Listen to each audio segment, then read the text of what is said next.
Alors guys, j'espère que vous portez bien. Aujourd'hui, nous allons revenir sur deux points. Un sujet assez sensible, je dirais même très fâcheux. Nous allons revenir donc sur la situation d'Amad Diallo et également sur le futur de Ruud van Nistelrooy.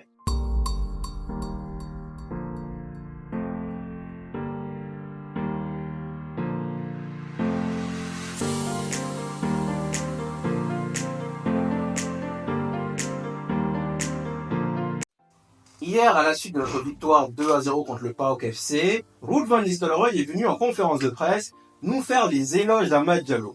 Selon ses dires, Amad Diallo est un joueur très intelligent et très talentueux. Vous le savez, à plusieurs reprises, ici même on a parlé de QI footballistique, et selon moi, ce n'est que mon avis personnel, mais selon moi, Amad Diallo serait plus intelligent qu'au moins 80% de tout l'effectif mancunien. C'est mon opinion. Donc, très intelligent, très talentueux, il a également rajouté très travailleur, dans le sens où, apparemment, systématiquement, depuis l'arrivée de Van Nistelrooy, systématiquement, celui-ci va le voir à la fin de chaque entraînement, lui demander comment est-ce que je peux encore progresser, où est-ce que je peux encore m'améliorer.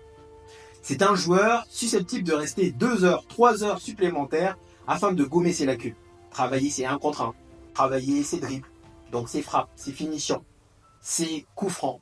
On a vraiment compris donc c'est un joueur à cœur de réussir. C'est un joueur qui souhaite progresser, qui est déterminé et qui veut réussir à Manchester United. Et il l'a dit à plusieurs reprises, il l'a encore rappelé hier. J'aime tellement le club, jouer pour ce club, c'est une émotion inégalée. Voici les propos d'Amad Diallo. Et à chaque fois donc, que je marque pour ce club, l'émotion elle est juste extraordinaire. Voici les propos d'Amad Diallo. Donc, encore une fois, pour résumer, nous avons donc affaire à un joueur pétri de talent, à un joueur travailleur. Il est important de le mentionner parce que nous avons eu affaire par le passé des joueurs vraiment pétris de talent comme Eden Hazard, comme Messi, mais derrière qui sont reposés sur leurs acquis, car c'était inné, pas besoin de travailler, ils ne travaillent pas plus que ça. Donc, vraiment pétri de talent, travailleur, intelligent, qui aime le club. La question qu'il faut se poser, c'est pourquoi, à ce jour, Amad Diallo n'est toujours pas titulaire. Pourquoi ? Pourquoi il y a 3 ans sous Olé, quand il rentre dans cette même compétition européenne d'Europa League, c'est lui qui marque un but somptueux contre le Milan. Malheureusement, juste après, il retourne sur le banc. Pourquoi cette année, c'est lui qui nous qualifie pour les demi-finales de la FA Cup. Souvenez-vous, c'est lui qui marque le 4e but et qui élimine donc Liverpool. Pourquoi juste après, il retourne sur le banc ? Pourquoi toi, Van Nistelrooy, sachant tous ces détails, pourquoi toi qui viens d'hériter cette équipe, pourquoi, juste après, il n'est toujours pas titulaire ? Pourquoi la semaine dernière contre Leicester, certes, il y a eu 5-2, c'était un beau spectacle, mais pourquoi Amad Diallo n'a pas débuté ? Pourquoi le week-end dernier contre Chelsea, pourquoi il n'a toujours pas débuté ? Pourquoi ? Je vais vous donner la réponse. Ça va un peu faire grincer les dents, mais je vais quand même vous la donner. Eto'o nous avait dit, il y a quelque temps, quand vous êtes noir, vous n'avez pas le choix. Vous devez travailler 2 fois plus, ne serait-ce que pour équilibrer les choses. D'accord ? Ce qu'il a oublié de mentionner, c'est qu'il y a 3 types de noirs. Et je vais vous les citer. Je vais vraiment vous l'expliquer. Première catégorie, ce sont les noirs britanniques, alias Rashford, Angel Gomez, Shorterry, et ainsi de suite. C'est-à-dire, eux, c'est vrai que eux également sont victimes de racisme, mais dans le regard, bien entendu, là je parle sous un angle britannique, sur le sol anglais. Donc dans le regard des autres, il a toujours plus de valeur et d'importance que les autres.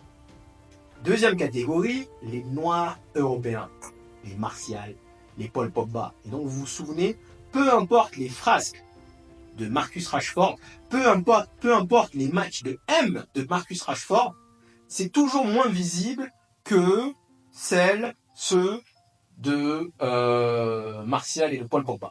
Deuxième catégorie. Et enfin, donc troisième catégorie, ce qu'on appelle les noirs africains. Sadio Mané, Amad Diallo. Conclusion. Chose que Eto'o a oublié de vous dire, c'est que quand tu es noir, tu dois travailler 2 fois plus. Noir et arabe, c'est pareil. Hein. Quand tu es noir, tu dois travailler 2 fois plus. Quand tu es noir européen, tu dois travailler 4 fois plus. Et quand tu es noir africain, tu dois travailler malheureusement 6 fois plus. Donc hier, malheureusement, la première mi-temps d'Amad Diallo, elle n'était pas bonne. Et je suis désolé, il est beaucoup plus scruté à l'aube que les autres, dans le sens où toi, Amad Diallo, tu n'as tout simplement pas le droit à l'erreur. Tu n'as pas le droit de te planter. Tu n'as pas le droit de te tromper. Tu n'as pas le droit. Donc, hier, en mentionnant également le fait que même si sa première mi-temps à lui, elle n'était pas bonne, elle était quand même meilleure que les autres, selon moi. Mais malheureusement pour lui, Rashford peut se permettre de rater, allez, 1, 2, 3, 4, 5, 6, 7, 8, 9, 10 matchs d'affilée. Il aura encore une chance. Pourquoi? Parce qu'il est anglais. Donc oui, noir, mais c'est différent.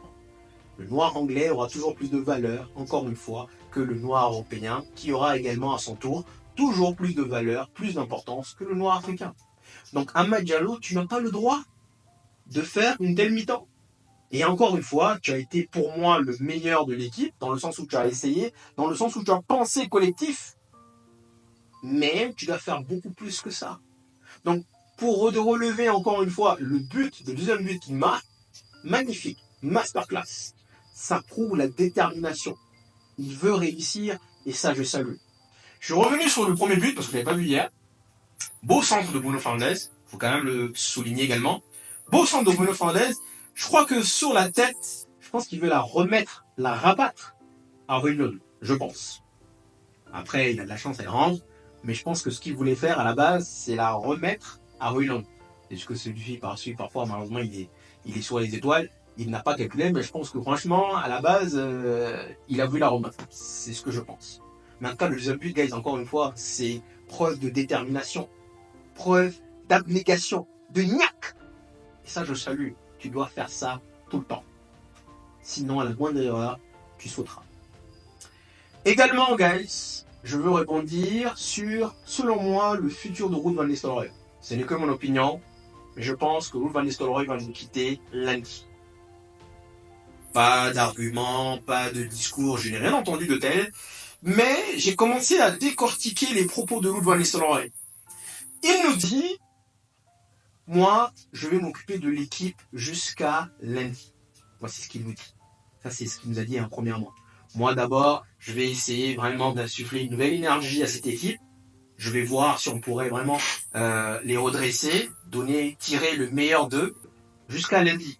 Mais quand on lui demande, y a-t-il eu une discussion entre toi et Amorim, il nous dit, moi, pour l'instant, je vais me focaliser sur le match de Leicester et je présume qu'Amorim va se focaliser sur le match de Braga. C'est ce qu'il nous dit. Donc, ok, on peut sous-entendre qu'il n'y a pas eu de communication entre Ruud van Nistelrooy et Amorim, mais je pense qu'il y a eu certainement de communication entre Amorim et le bord montpellier. Berada, Ashworth. Donc quand on regarde ça, je me dis, pourquoi est-ce que jusqu'à maintenant, il ne sait toujours pas ce qui va se passer? Pourquoi? Il nous a répété à plusieurs reprises, moi j'aimerais rester, franchement j'aimerais aider le nouveau coach à s'adapter, à s'acclimater. On va voir ce que le club va décider après. Voici les propos de Ruud van Nistelrooy lors de sa première conférence de presse. On va voir ce que le board va décider juste après. Donc par rapport à tout ça, j'ai longtemps réfléchi et je pense que Ruud van Nistelrooy est gone. Il ne sera pas parmi nous lundi. D'autant plus qu'Amorim arrive avec 4 membres de son effectif, de son équipage. Et donc, par rapport à tout ça, je me dis, si vraiment on voulait que tu restes, on allait un peu plus clarifier les choses. Ou alors, quelque part, on a clarifié les choses, il prétend simplement de ne pas connaître la suite. On sait que plusieurs joueurs ont plaidé pour le fait qu'il reste. Onana s'est exprimé, Garnacho s'est exprimé, Amad s'est encore exprimé hier en conférence de presse en nous disant que Ruud van Nistelrooy, c'est un élément important, qu'on aimerait bien le garder. Mais pourquoi tout ça? Pourquoi, quelque part, c'est comme si on est en train de plaider en sa faveur. Mais dans le sens où derrière, quelqu'un qui va rester, pour moi, on n'a pas besoin de faire tout ça. Donc encore une fois, je peux me planter, je peux me tromper, mais d'après mon analyse personnelle, Ruud van Nistelrooy ne fera plus partie de l'équipage de Manchester United lundi.